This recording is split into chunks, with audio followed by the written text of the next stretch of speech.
Hey, it's Val. And well, here's a question for you. Is lawyer work life balance a myth? Maybe you're thinking, wait, work life balance? What is that? I'm a lawyer. And since when have I ever had any of that? Work life balance, please. Well, this is what I want to share with you. That whole concept of work life balance, it actually creates a false dichotomy. And what I mean by that is it suggests that either you're at work, therefore you're working, or you're living your life. And so, what that would mean is that if you are working, and let's face it, for most of us, if we are lawyers, we are working, 40 hours or something at our law jobs per week, full time, probably more waking hours than anything else that we do. We are at our jobs. But does that mean we're not living during the time that we are actually at the office? Now, I'm not suggesting or proposing that you don't take any days off or that you don't take time away from the office. I'm not suggesting that for a second.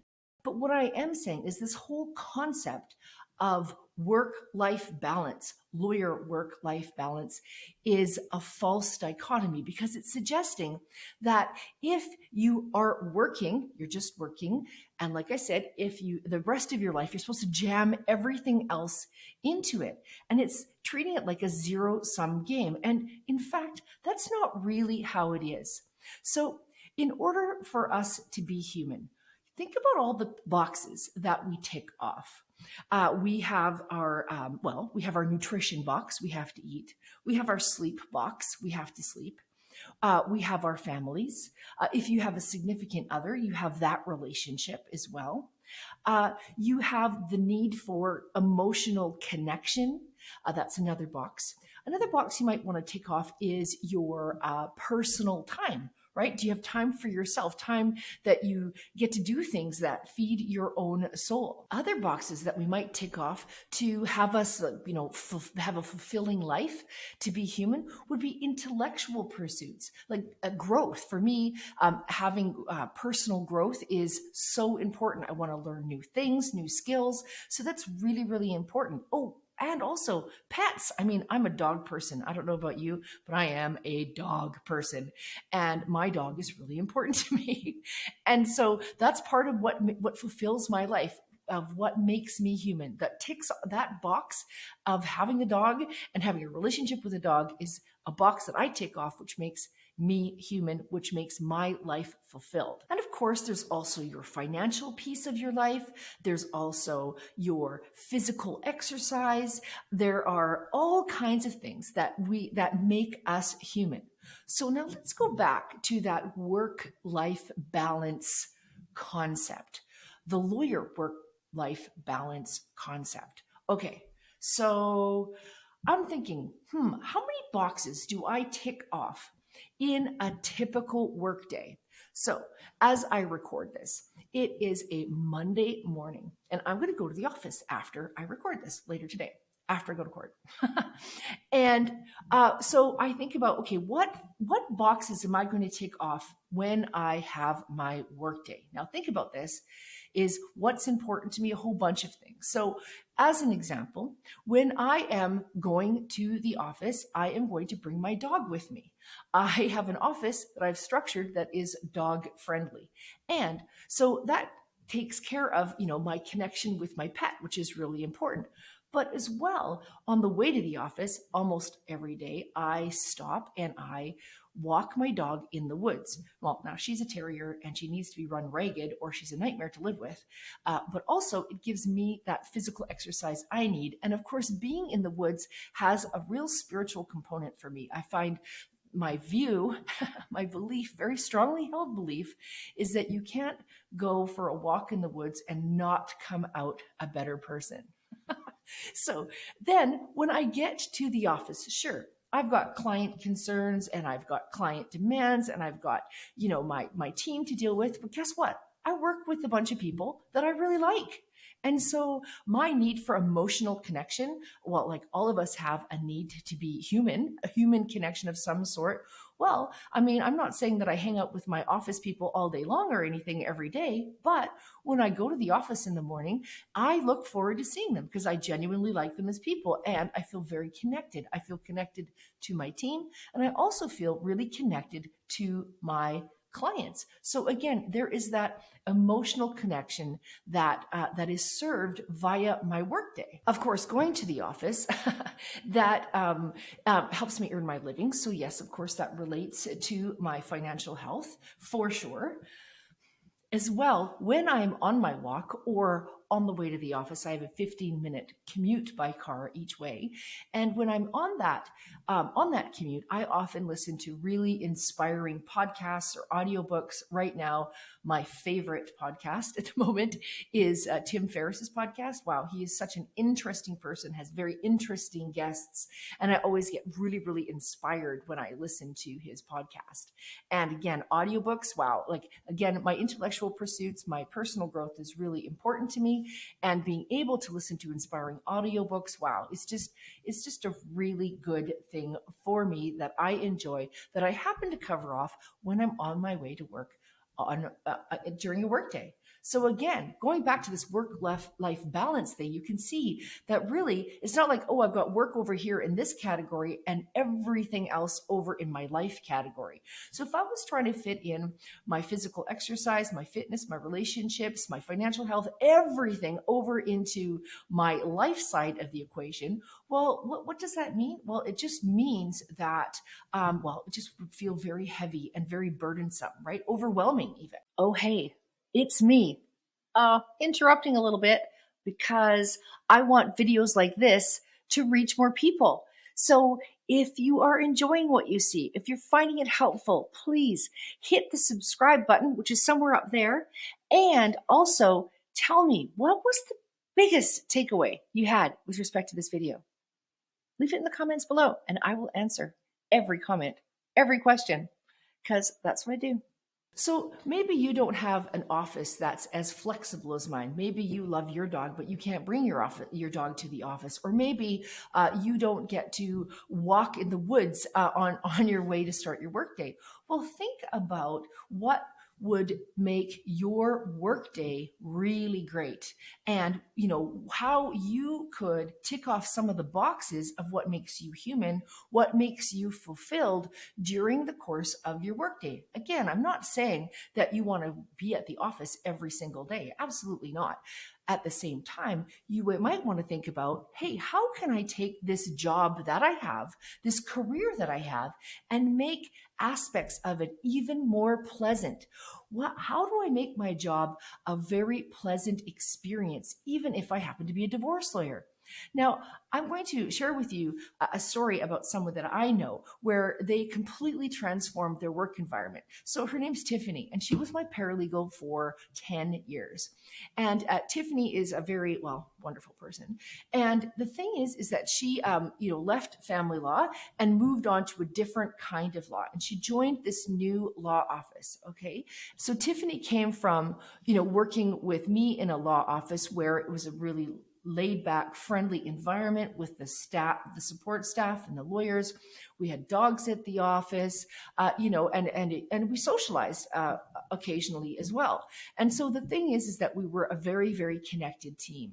Well, she went to this new law office, and the law office itself was really nicely appointed. It had a nice physical environment, so she liked that. But what she noticed was that all the lawyers, they'd be in there, where they would come into the office really early. They'd close their office doors, and they would rarely maybe come out to grab a cup of coffee, go to the bathroom or something, and they go in and close their office. She says it was quiet, like a tomb in there when she started working there. Nobody seemed to be engaged with each other. And so she thought, well, I'm going to be here full time, probably, pretty close to 40 hours a week. And do I want to spend 40 hours a week working with people that I don't know, working with people that I don't connect with in an environment that feels really stiff and cold? So what Tiffany did was well, first of all, she started by every morning walking around the office, and if a lawyer was not in a meeting and their door was closed, she would knock on their door and say, "Hey, good morning." And she would do this round every day where she said good morning to every single person and really, really meant it. Then she started bringing in treats once a week where she bring these tasty treats, share them in the lunchroom. Well, now what's happening is not only are the lawyers leaving their doors open when they don't have clients, and so there's a bit more of engagement there. Well, when she brings in these weekly treats, people are meeting in the lunchroom and they're starting to have chats. Then she institutes social time, just once or twice a month, where the lawyers and the staff, they would go out and they socialize. So she took it upon herself because for her, a deep value is connecting with other people, that emotional connection that she finds so important. Now, does this firm still do really great work? Absolutely. Does this firm still be very profitable and have a really healthy bottom line? Absolutely. But the thing is, what she did was she brought in that value of human connection to the workplace itself. So going back to that question of work-life balance, lawyer work-life balance, well, that's a perfect example of how you can take things that are important to you, values that are important to you, and bring them into your workday.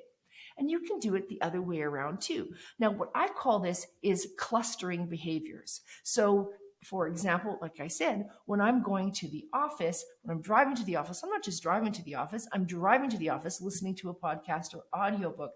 I'm stopping off to walk my dog so I get some exercise. When I walk into my office, I'm connecting with my team. So the thing is you can think about for you, because again, your office might be very different than mine. Think about how you can bring joy, bring your values into your office environment. So one of the things that you might want to think about for your life is what kind of behaviors can you cluster together, again, moving away from that false dichotomy of lawyer work-life balance. But what behaviors could you cluster together that would support you having a more fulfilled life?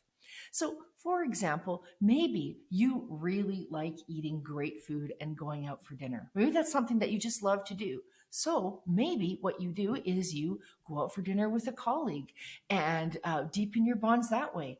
Or go out for dinner with your significant other or a friend. And maybe if you live in a city that supports it, you walk or ride your bicycle to the place you're going out for dinner at. So what you're doing is you're covering off exercise, you're covering off eating great food that you enjoy, and human connection with that one activity. Or maybe you love movies. Now, I love movies and I love action adventure comedies. That's my favorite genre.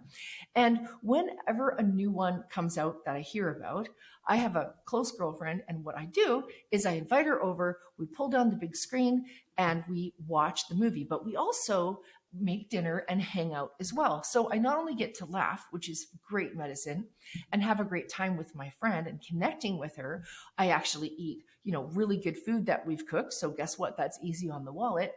And I've had that human connection. Again, ticking off those boxes that make us a fulfilled human. Other kind of clustered behaviors I've heard about.